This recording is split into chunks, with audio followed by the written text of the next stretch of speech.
Lista para el momento, pide ese cuerpo a cuerpo, lista para revolear. Ay, ¿qué será? Y ahí está, pidiendo calor, mojada en sudor. Y no demora, se está acercando la hora, va a empezar la presión. Y ahí está, en alta tensión, cuerpo a cuerpo en tracción. No es decora, simplemente es la cuota, sigue la seducción. No hace falta que modeles. Hello replayers, this is Mr. Ultimate and welcome to my latest video log, which is only 7 months late? Sorry about that, what can I say? Traffic around here is a beast. Anyhow, I was watching me some Koryax Kenshin and he did a 5 weird things about me video log. In it, he tagged everyone watching that had a YouTube channel, so I asked myself, hey, why not? So, without further ado, here is... I could go the easy route with this list because very few people who watch this video know much about me at all. So I could be all, I can sneer my lip like Elvis. Isn't that weird? But no, I'm going to put some thought into this and list the things about me that other people have called weird. So let's get to it. Number 1. The first thing on my list won't surprise all 3 of you who've read my article on the 5 elements of a quality horror game. It's one thing that always puts me on edge, and while it doesn't always inspire outright fear, its inherent creep factor 11.5 gets me every time. You know what I'm talking about, right? What? Butterflies? No. Egg salad? Oh, come on. One more try. British children? Not even, well, actually, kinda. But seriously, guys, it's obviously... Clowns. The world loves a clown, my sweet tookus. Clowns, as we all know, are the sum total of mankind's malice and hatred. Pure evil made manifest. But for some reason, I'm usually alone in pointing this out. I've had people tell me that clowns are funny, charming, and a cherished part of childhood. As you can imagine, this confuses me no end. So why am I creeped out by them so much? Honestly, all kidding aside, I don't suffer from full-on coulrophobia. And I know on an intellectual level that only 37% of clowns working today have ever actually murdered anyone. The rest are genuinely trying to be entertaining by clowning around. They do silly, absurd things for humorous effect, and they are vital to keeping the art of slapstick comedy alive. The actual art of clowning isn't what I have a problem with, it's the physical manifestation of it.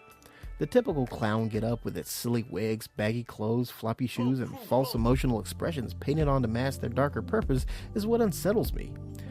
Everything about it screams, I'm hiding something. This is all an act. I wear gloves so I don't leave any fingerprints.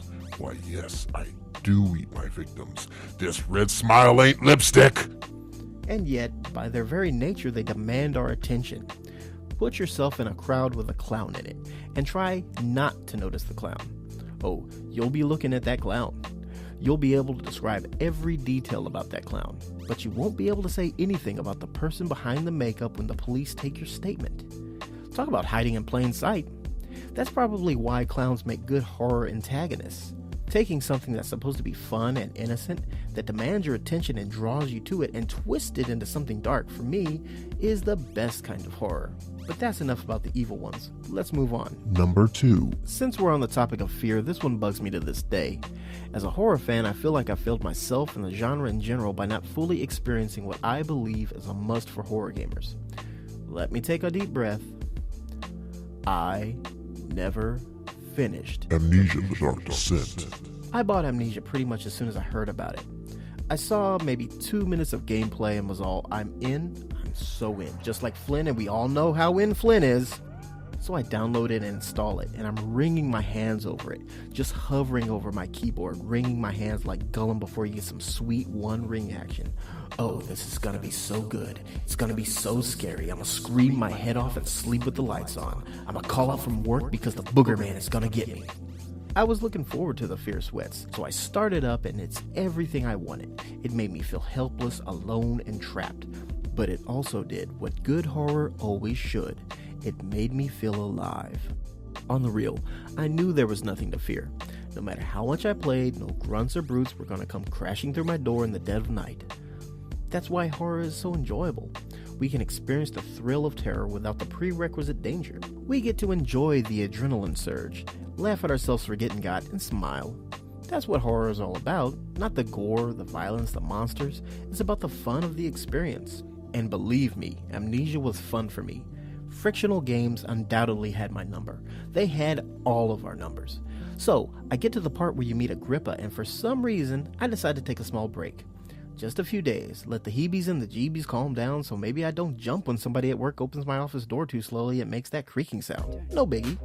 During those few days, I had to do a full system restore on my PC to fix some infuriating problem or another. The game didn't quite make it into my backup either, so a fresh install was necessary. I had to start from the beginning, and at the time, I just couldn't do it. I could say it was because the scares weren't fresh, but the truth is, I had a feeling when I found Agrippa that I was near the end of the game. There was light at the end of the tunnel, and suddenly that light was snuffed out and I was sent tumbling backwards to the very beginning, stumbling about the castle, trying desperately to remember that indeed, my name is Daniel. So I chose not to, and I regret that. Yes, I know how the story ends secondhand, but that's not the point, is it? I never finished the game for myself, and for a modern, world-renowned, dashing, and sexy horror gamer, that's just plain weird. Number 3. Number 3 on my list is kinda hard to quantify, so I'll skip the lead in and just tell you what it is. Weird things happen when I'm around. Whether or not you believe this is an actual weird thing about me is highly subjective. However, when I ask my friends and family why 4 is weird for me, it's the second most frequent response right after, why are you talking like that? The way I see it, this really boils down to whether you consider the events that unfold when we hang out to be unusual, and whether you think that's my fault. 100% of respondents to my inquiries answered yes and yes. For my part, I'm obviously the victim of circumstance. Here's an example. Many years ago, my monitor went kablooey. So, me and my cousin Joshua went on a sojourn to find a cheap replacement. Now I was strapped for cash and I was hitting a bunch of smaller shops in town that sold refurbished equipment. We spent the better part of an afternoon going from store to store, hearing the same handful of responses. Refurb monitors? Sorry, sold my last one this morning. We just bought a lot at auction. Come back in 2 weeks or so. This is a grocery store. Excuse after excuse. So, we're heading back when I spot a small shop in the middle of a vacant strip center. I forget the name, but for the sake of brevity, let's call it Computational Hardware and Cannery Concern. We'd already been to a dozen or so shops. What was one more? So I gesticulate in the shop's general direction and say to my cousin, meh? Joshua concurred, meh indeed. So we pulled right up to the door. Ample and convenient parking. What a break. Now, the fact that no one seemed to be at this very nondescript store that I later realized had completely blacked out windows should have set off some kind of alarm in my head, but gosh darn it, I had a 56K modem and a mildly reliable dial-up connection and no monitor. Priorities. So, we go up to the completely blacked out door that is also completely lacking in any indication that this place is open or had store hours or is operated by the type of person who wants unexpected guests, and walked right in. Right into a large room with nothing in it but a worn out stained carpet, 2 desks, and 2 guys who looked like they decidedly did not want unexpected guests.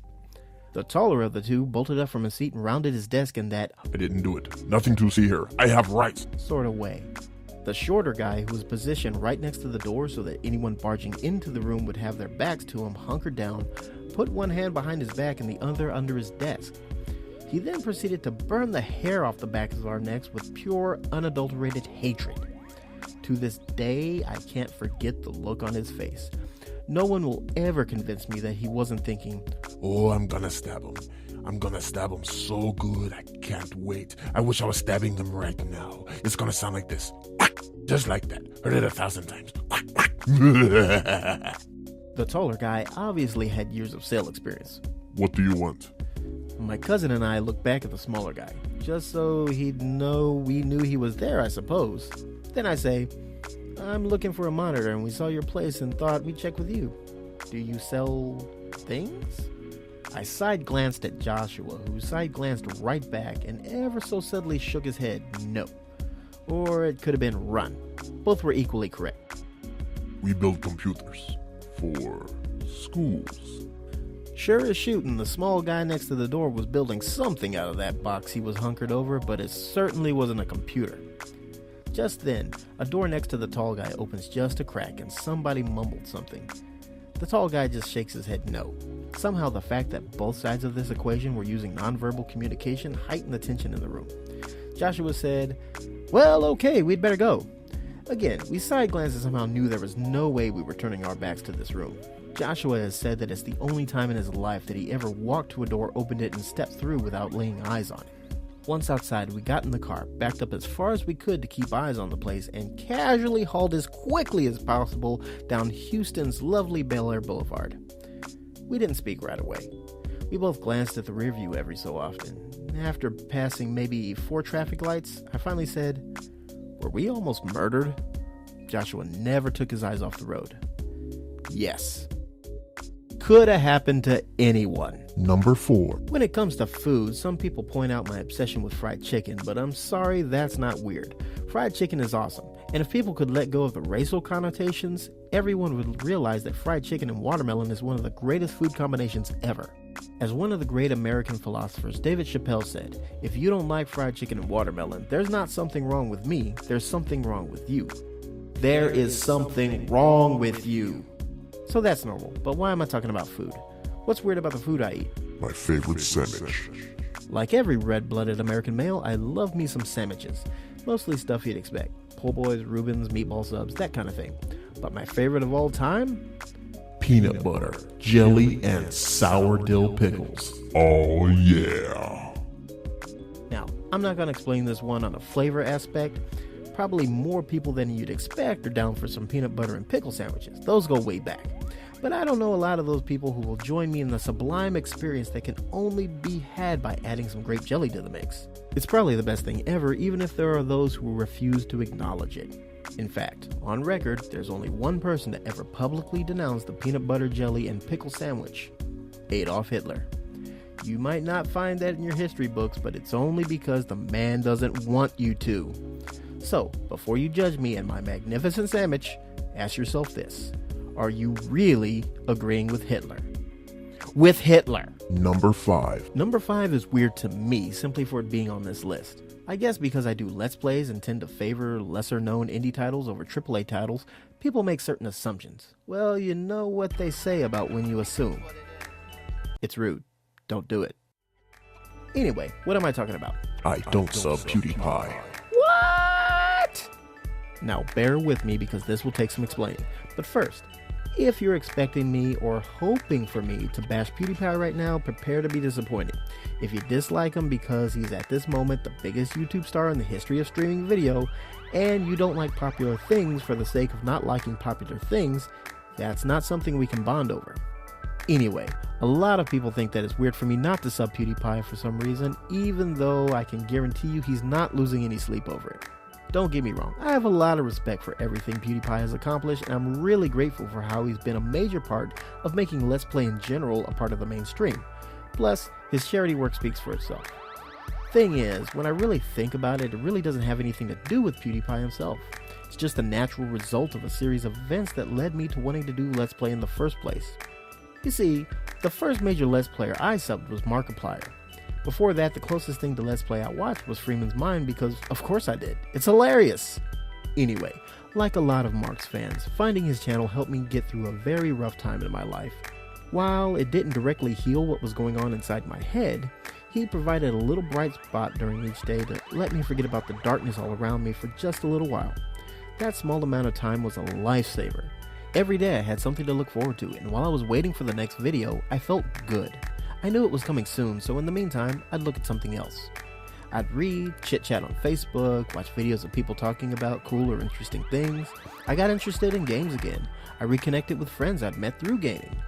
Pretty soon, even when I wasn't gaming or watching Let's Plays, I still felt good.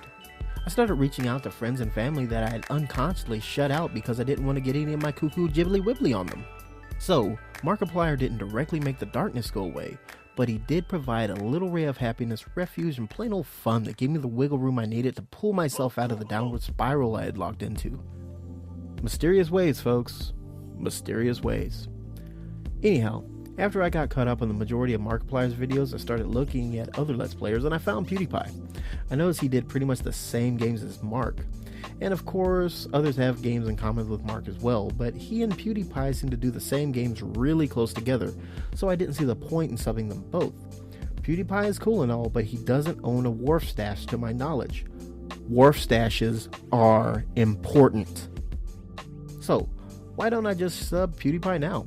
Well, these days I sub smaller YouTubers. Many of them are those that I talk to regularly, either through Steam, Twitter, Google+, whatnot. But whether I talk to them directly or not, if I sub them, it's because I enjoy their vids and I want more people to see them. I like spreading the word on things that are awesome and should be known, and let's face it, when it comes to not just Let's Play but YouTube in general, PewDiePie is as well known as it gets. You see, it's not weird at all. So please, douse your torches, put away your pitchforks, and get off of my lawn! That's 5 weird things about me, and now it's your turn. I'd love to see a list from anyone watching this video, but I'm gonna tag a few YouTubers by name in no particular order. Pocket Switch, Razorhog444, Foxy Fauna, Frankencookie, Angel of Grace, R. Siren, Katie Kuma. Plus, once again, I have to give a shout out to Corey X Kenshin, because knowing all these weird things about me is kinda his fault. Be sure to check all of these wicked awesome gamers out and tell them Mr. Ultimate sent you. That's all for now, guys. Thanks so much for watching. I hope you enjoyed it, and until next time, I remain Mr. Ultimate. Come on, baby, give me sex. Quita la ropa mala, que usa más breve. Si tú eres caperucita, soy el lobo que te agrede, mami, acéptalo. Para ti la noche es larga. Encontraste quien buscabas, aquí está Robert Galarga. Fresh, vamos mami lento pa' ponernos fresh. Pónteme de espalda para hacerte el sex. Suave movimiento con mi Hitman flex. Así es, come on, girl. Solita, sola, su cuerpo pide sed de un